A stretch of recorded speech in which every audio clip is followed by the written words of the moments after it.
The Columbia Broadcasting System presents yours truly, Johnny Dollar.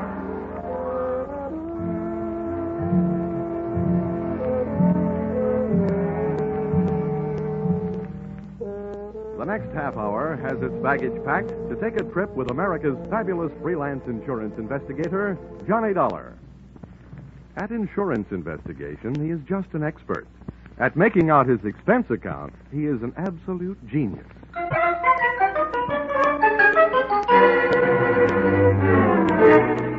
Expense account submitted by Special Investigator Johnny Dollar to Home Office, Nutmeg State Casualty and Bonding Company, Hartford, Connecticut.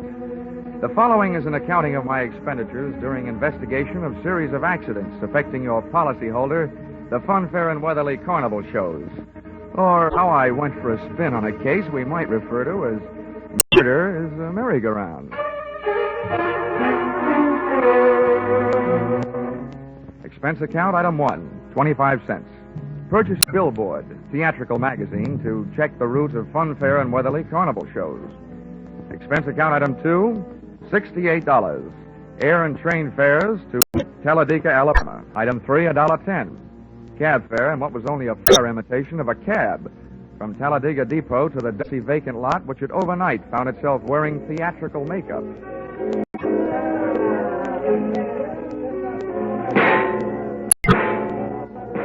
Brightly as the hot sun beat down on the midway, it couldn't help the layout of canvas and slats from looking beat up.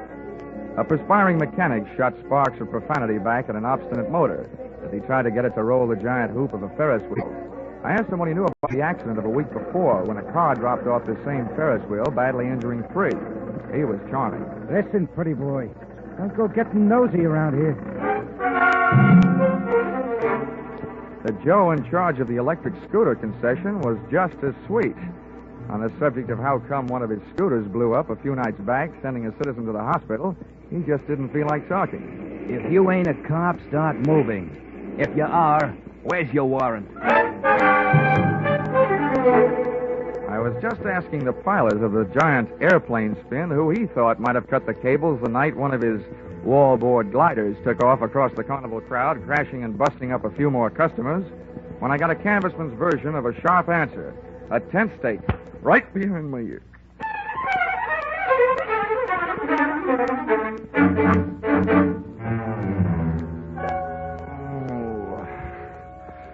Well, so Sleepy Duty's waking up, huh? Who are you? I thought maybe you'd be sick of asking questions. First, maybe you better answer a few. Before you get up. Number 1, who are you? A pilgrim from Hartford. Never mind the double talk, this guy. What's your name? My name is Johnny Dollar, but right now I feel like 2 cents. What's your big interest in those accidents you were asking questions about? Strictly academic. I'm only representing the insurance company that's paying off on those accidents. Now maybe you'll tell me who you are and where I am. Oh, I thought you guys were smarter. Dollar, I'll let you in on a little secret. Next time you want to find something out on a traveling show, get to the boss first. Asking a lot of questions around a circus or carnival lot is unhealthy. Where is the boss, Miss Pepper? Louise is in the other end of this trailer. She'll be right out. Now, okay, you can get up on your feet. Oh, thanks. I don't mind if I don't stay up on them. I feel more like sitting down. Go ahead. You still haven't told me who you are. My name's Brennan. Oh, yeah, Shanty Brennan. Yeah, you're the general manager of the show. They told me all about you. Louise Pepper's right arm and strong arm. How long will she be? Yeah, she's getting dressed. Just finished taking a nap. We drove all night to get here. How about having a blast with me while you're waiting? No, thanks. I haven't enjoyed a noon bottle since I was 2. But don't let me stop you. Thanks. Oh.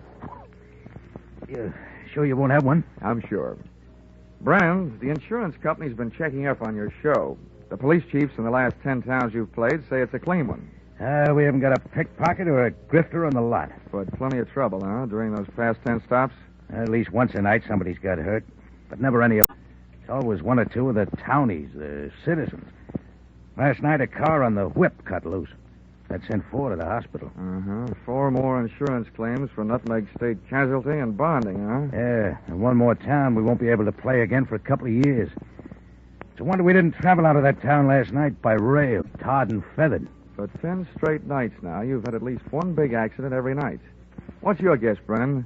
Has fate taken a steady jump on your show, or is somebody out to get you? Somebody's out to get us. Okay, well, do you have any idea? Hello. Oh. Why didn't you tell me we were entertaining a gentleman, Shanty? I'd have put on some more clothes. It would have taken a lot more clothes to cover all there was of Louisa Pepper. She looked like an aging Cupid doll, but even in a carnival, she was no prize. I didn't like the look in her eye. It looked much too friendly. So right away, I decided to change the unspoken subject.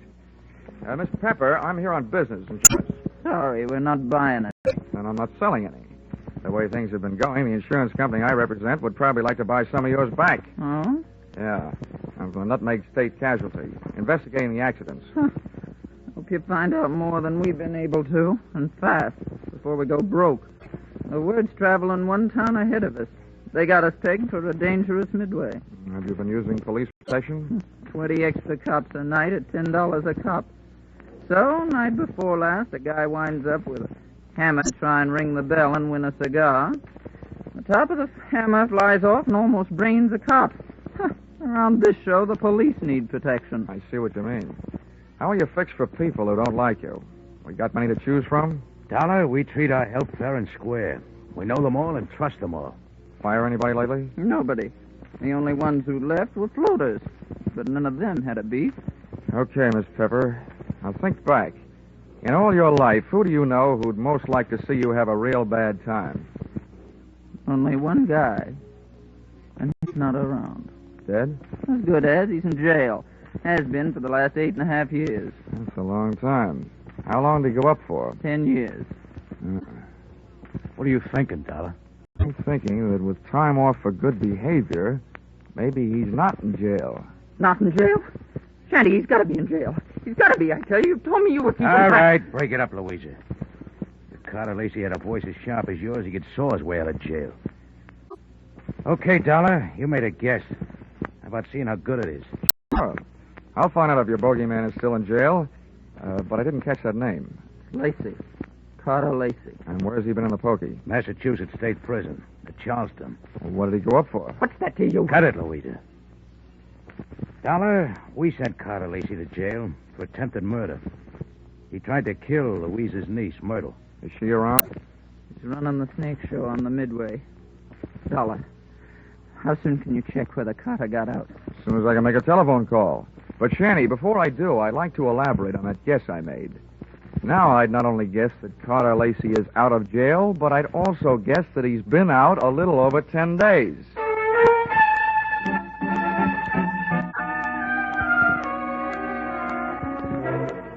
Expense account, item 4, $3. Telephone call to Massachusetts State Prison, confirming both of my guesses.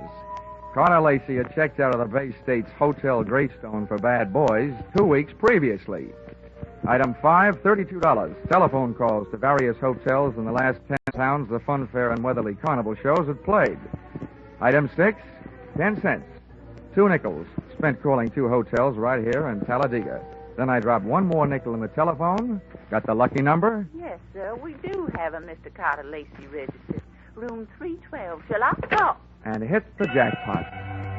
Expense account item 7, 65 cents. Cab fare to Sunshine Hotel. Tip the driver, $1.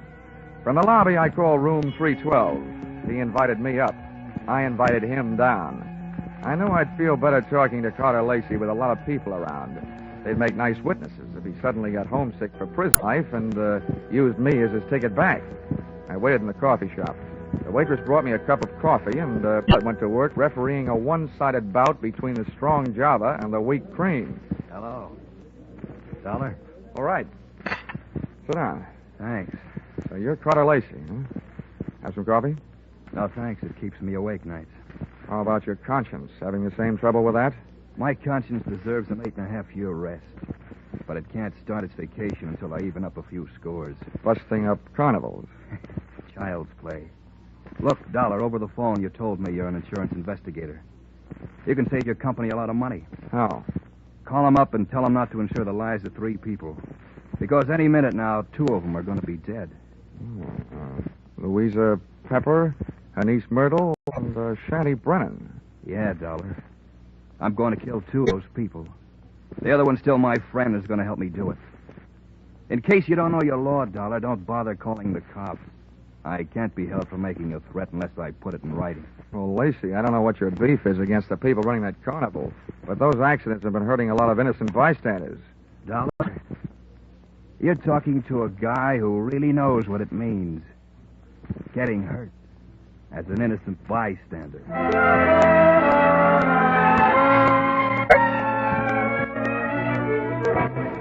Expense account, item 8, $25. Retainer to local detective agency hiring shadow for Mr. Carter Lacey.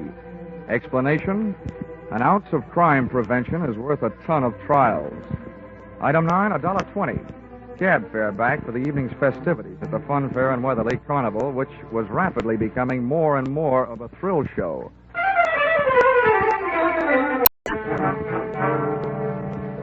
Expense account, item 10, 30 cents. Down payment on ulcer, eating supper at what the Carney people call a grease joint. I made my way among the trailers that were lined up behind the midway, and as I looked for the one housing Louisa Pepper's snake-charming niece Myrtle, the burning sensation around my heart wasn't all caused by the hot dogs I'd just eaten.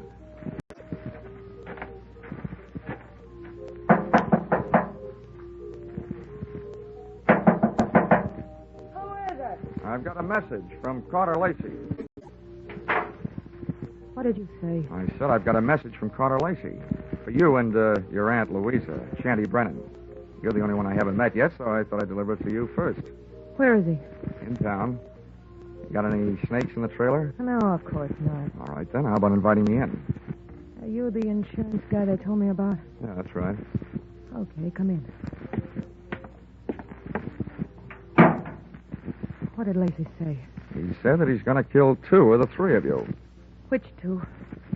Didn't he say? No, he didn't. He just said that 2 of you are going to get it.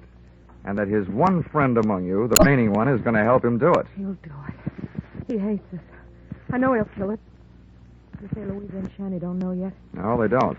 You're the first to know. Well, then wait here. I'll run tell him. I'll stop back here before I go into the tent to do my next show. Grab yourself a drink. I'll be right back. But she wasn't right back, and it's just as well she wasn't. She might have interrupted me while taking a sightseeing trip through the drawers in the trailer's built-in bureau. The piles of silky nothings that give gals that certain something didn't tell me anything I hadn't known of the women before. But a little black book stashed among them did. I needn't have rushed my search, though, because Myrtle Pepper was still gone after 10 minutes. That's about the time I headed back to her Aunt Louisa's trailer, pulled open the door, and walked in.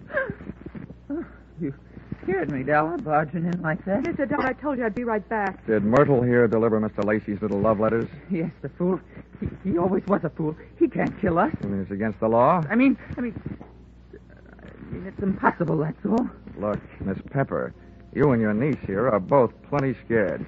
While you're out shaking those stanches you got working on the midway. Myrtle, have you told Shanny about Lacey's threat? Yeah, I met him on the way over here. Asked him if he'd feed my snakes before showtime. They're dangerous to work with if they're hungry. Yeah, I told him. He said he'd join us here. Well, what did he say when you told him? He said if Lacey had one of us helping him, then the 3 of us had better stick together so we could at least watch each other. Smart man, he had a good idea.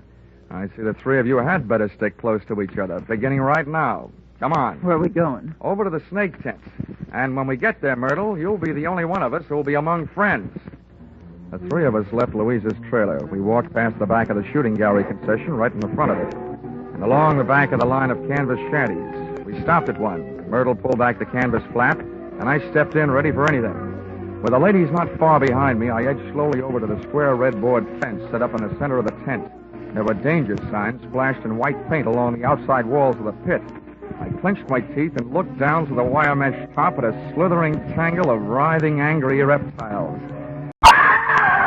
And there, lying among them with a vicious red welt splashing his forehead, was Shanty Brennan. He was feeding the snakes, all right.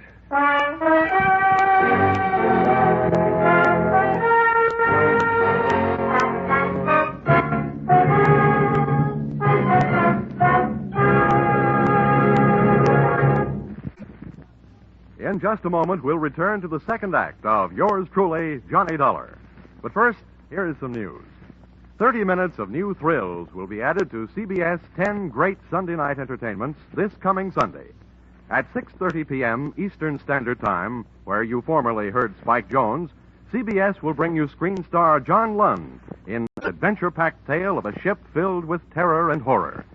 The story, A Shipment of Mute Fate, starring John Lund, is the first of 3 special broadcasts from CBS' famous Escape series. Will be heard over most of these stations immediately preceding the familiar show, which brings you a different kind of escape, The Jack Benny Show. And now, back to yours truly, Johnny Dollar.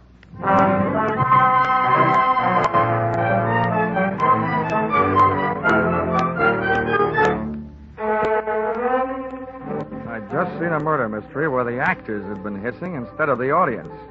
The lead character in that snake pit wasn't going to win any Academy Award. The scene of the crime was no place for a man, let alone a woman, so I herded Auntie Louisa and her niece Myrtle out of the tent and back into the trailer. Oh, poor Shetty. How horrible. Yes, I was wrong, Dollar, when I said Carter Lacey couldn't do it. What's going to happen to us? According to what Lacey told me, Myrtle, what's supposed to happen is only going to happen to one of you. What do you mean? Well, he claims that one of you was in this with him, and that one knows she's safe. This may turn out to be an acting contest between you two. What's that crack supposed to mean? Well, the one who's safe wouldn't want anybody to know she feels safe, huh? Oh. I wish I had learned to cry. Louisa, you don't think it's me? Well, I know it ain't me. Oh, ladies, how about observing a moment of silence in memory of the deceased while I give you a few instructions? Okay. Have you got a gun in here, Louisa? Yes, and a license to carry it. Good. Where is it? The gun, not the license. I'll give it to you. Well, if you don't, people might get to thinking that you're Carter Lacey's girlfriend and accomplice. Anyway, I don't want the gun to take with me. I want to leave it here. Where is it? In that drawer right over there. Which end of the drawer? What's the matter with you, blind? You'll see it. I'm not turning my back on you. Which end? You'd make a lousy trapeze artist, Dollar. You don't take any chances. This end, toward me. Thanks.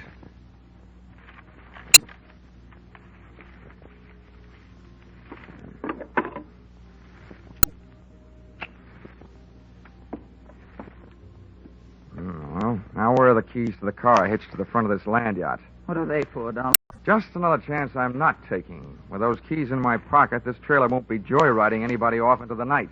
Where are they? I'll get them for you. Wait a minute, Myrtle. How come you know where Louisa's keys were? Yeah, Myrtle. How come? Because, well, they're laying right there in plain sight. Oh. Thanks. Now I'm going out and call the police. Louisa, I want you to get into that chair down at the other end of the trailer. Okay, General. You got the gun. And you, Myrtle, get on that bunk down at the other end. I don't understand all this. And now, ladies, while I'm gone, I don't want one of you gals to be knocking you off the other. But on the other hand, I can't leave you here without protection. So I'm leaving the gun right here on this table in the middle of the trailer. And if Carter Lacey comes knocking at your door, you can have yourselves a race for the gun.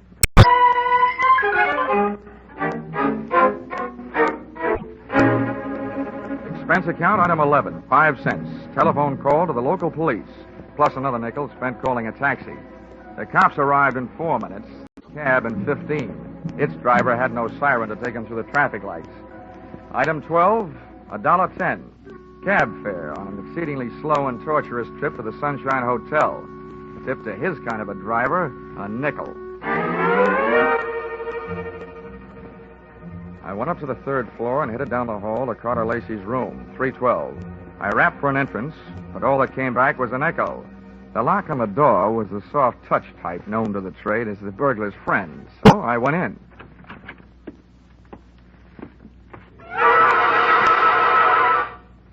Stars fell in Alabama? Oh. Stiffs fell in Alabama tonight. Oh, Operator, this is an emergency call. Let me have the Talladega police, will you? Hello? Police department? This is the same guy who just called you from the carnival to report a murder. Yeah. Well, you can send in the second team. I've got another one for you over here at the Sunshine Hotel. Room 312. A party's just been strangled. Yes, I'm sure. Lots of bruises and deep-set fingernail marks on the throat. Sure, I know who it is. The name of the deceased is Myrtle Pepper. Myrtle Pepper certainly had been a fast worker. She not only had beat me down to the hotel, she'd managed to get herself killed in the bargain. I dusted the room for information, which was obviously more than the floor mate had done for dirt, and came up with a kind of an eye-opener you don't drink. A pint-sized surprise in the form of some old newspaper clippings and Carter Lacey's prison release form. And what let him out let me in on something.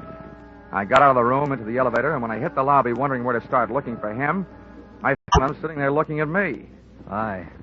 What do you want to talk, Lacey? I don't want to. But if you want to try and make me, what's the matter with right here? Okay. I supplied you with an alibi today. I don't see him in the lobby. Detective? He had stomach trouble. He got kicked in it. You can reach him at the city hospital. You know, in prison, I was a trustee. I get out, nobody trusts me. Oh, with that forecast you gave me this morning, what else? Forecast? Yeah. You predicted that you'll kill 2 people. Well, tonight the 2 people are dead. Shanty out at the carnival, and now Myrtle up in your room. What does that make you? A good forecaster. Or the killer, maybe? Thanks for the maybe. Look, Dollar, I came to this town to take care of something. I took care of it. If you want to yell cop, go ahead. From now on, nothing bothers me. Well, then stop chewing your nails. You told me this morning that one of those 3 people was working with you. There's only one left. And suddenly, Lacey, I don't believe your story. Suddenly, I don't care. Shanty Brennan lied to me this morning. He said that you went to prison on a charge of attempted murder. Your prison release papers say you went up for grand larceny. You see what happens to bad little boys that tell lies? I'm not through yet. I fished a bank book out of Myrtle Pepper's trailer, a 3-way joint account. Myrtle, Shanty, and Louisa. The first deposit, $60,000. The date, the same year you were thrown into the can for stealing $60,000. To me, that spells a 3-way split for them and a frame for you. Also, to you, it spells a motive for hating all 3 of them. So I lied to you. What are you going to do, wash my mouth out with soap? From now on, I don't need any answers from you, including smart ones. But look, you'd better stick around. If the cops don't pick you up for murder, maybe the hotel will want to press charges against you for having an extra unregistered person occupying your room.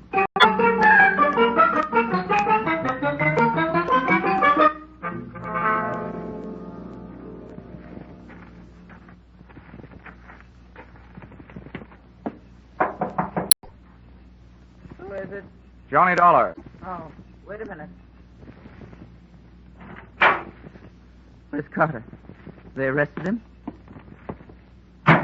Tell me, did he escape? He's at the hotel, and the cops are on their way down there right now. I hope he's more talkative with them than he was with me. You talked to him? Yeah, I had a long, one-sided conversation with him. There's one thing I still can't quite figure out. Whether he really intended to kill Shanty and Myrtle or not. Myrtle? Yeah, strangled. Myrtle? Poor little angel. Of course he meant to kill him. He hated us all. Well, you can hardly blame a fellow for being annoyed, framed on a grand larceny trap by 3 old chums. But you've got the wrong idea, Louisa. What I meant was, did he ever really intend to kill them himself? Or did he just intend to set off the greatest chain reaction since the atom bomb, and just sit back and watch the 3 of you try to beat each other to it? Well, that's crazy talk. Yeah, like a fox, maybe. He made his threat to me knowing I'd carry it back to you. I say you because you're the only one left. You see, he set himself up as a patsy.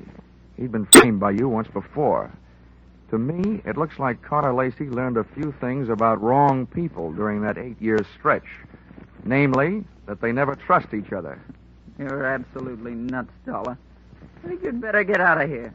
Go peddle your insurance. The cops will take care of Mr. Lacey. I don't think they will, Louisa. Why not? Myrtle was strangled. That's the kind of murder a man would commit. Well, But there was a set of deep fingernail marks on her throat. And Carter Lacey bites his nails Well, maybe you'd better get yourself a manicure before the police arrive. Thanks for the advice. Stand right there, Dollar. This time I got the gun. Hold everything, Louisa. Carter! This is a standoff, Louisa. Point that thing someplace else before I point mine up your snoot. Okay, Dollar, get out. What's the matter with you, Lacey? Are you cracking up? Well, your plan was going along fine. First, Myrtle tossed Shanny to her snakes. Then Louisa took care of Myrtle. There's only one left, and the state will take care of her for you. That's not enough. There's one satisfaction I haven't enjoyed so far. That's hearing one of these pigs squeal. Carter, we can still split the money in the show and get out of here? The only one that's going to get out of here is Dollar. Beat it. I beat it all right. I was the only one in the trailer without a gun. I plunged into the darkness looking for something and came up with a tent rope, dashed back to the trailer door, and lashed them onto the guide rail. I didn't want those gun-happy birds flying the coop. Just then, the season opened. I didn't know who was going to come out the worst in there, the hunter or the hunted. The only key I had to the situation was the key to the car, the one I'd picked up earlier in the day. The car churned the trailer through the carnival back lot and out into the highway. When I hit the cement, I started spinning the rubber.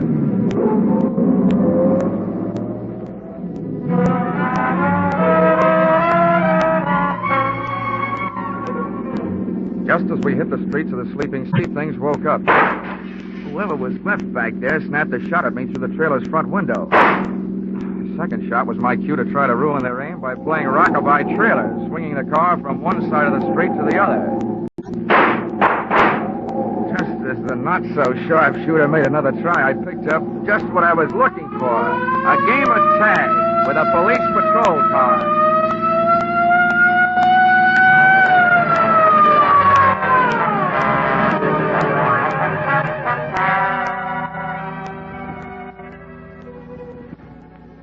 Expense account, item 13, 15 cents, bicarbonate of soda. Those Midway hot dogs I'd had for supper were no thoroughbreds. Item 14, $35, cigars for night shift, Talladega police, for whom I had started things smoking. Item 15, $3, hotel bill. Oh, but never let it be said that I ever turned in a measly $3 hotel bill for myself. This was to check out of the Sunshine Hotel the man who had checked out in the trailer at the hands of Louisa Pepper. Louisa Pepper, the only one who was a good bet to catch up with Brennan, who had been murdered by Myrtle. And Myrtle, who had been loused up by Louisa. And Carter, whom she had also carted out of this world, proving that when you start any kind of chain reaction, you should be careful, because you're never going to be sure where it's going to stop. The expense account total? What? Only $692.18. I must be slipping. Yours truly, Johnny Dollar.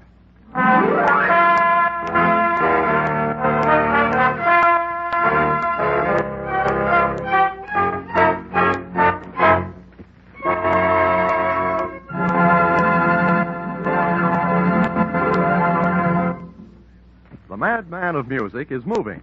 Yes, Spike Jones, formerly heard on CBS on Sunday, is already unpacking his famous collection of flit guns, dishpans, and other instruments, ready for tomorrow night's premiere broadcast as a CBS Saturday star. Hear the Spike Jones Show on most of these same stations tomorrow night at 7 o'clock Eastern Standard Time, when it joins Vaughn Monroe, Gene Autry, Gangbusters, and Sing It Again as a regular Saturday night CBS feature.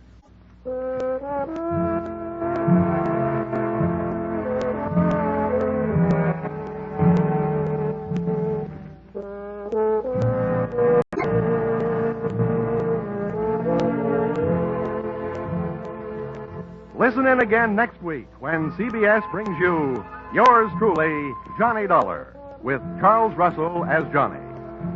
Yours Truly, Johnny Dollar is written by Paul Dudley and Gil Dowd, with music by Mark Warner.